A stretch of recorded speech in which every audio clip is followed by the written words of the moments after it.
May natanggap akong comment. And actually, ang ganda ng tanong niya. Tsaka sakto dun sa nangyari ngayon, 'di ba? Sa Pilipinas, sa Baclaran. Saan ba dapat itapon yung basura sa Pilipinas? Pero ito kasi yun eh. Hindi sapat lang na maghanap tayo ng pagtatapunan ng panibagong lugar. Kahit saan natin ilagay yan, tambak pa rin yan. Walang maayos na sistema. Ang kailangan, nagsisimula pa lang sa bahay. Segregation, compost para sa nabubulok, recycling para sa pwede pang papakinabangan. Tapos yung residual na waste talaga, yung dadalhin sa tamang sanitary landfill.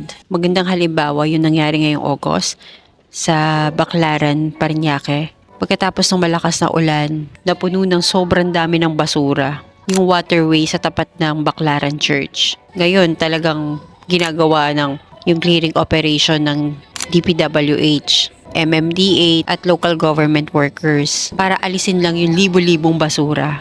At dito na natin makikita na hindi pa tapos yung problem ng basura na itinapon natin sa labas ng bahay. Kapag napunta yan sa kalsada, kanal, estero o ilog, babalik talaga yun sa atin. Dito sa Japan, may basura rin. Hindi naman magically mawawala yung mga basura, 'di ba? Ang malaking kaibahan, malinaw yung sistema kung paano paghihiwa-hiwalayin, kukolektahin at ipoproseso.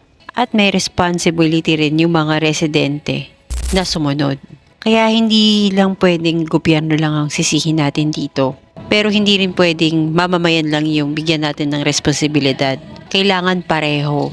Government na may maayos na waste management at mamamayang marunong sumunod at maging responsible. Kasi kahit ilang beses mong linisin yan, kung patuloy pa rin yung pagtatapon ng mali, lilinis tayo ngayon, tapos babalik din ang problema bukas. Ang tunay na solution ay hindi lang saan dadali ng mga basura, kung hindi paano natin babawasan, paghihiwa-hiwalayin at pamamahalaan ng tama ang basura bago pa ito dumating sa ilog o itambak sa bundok.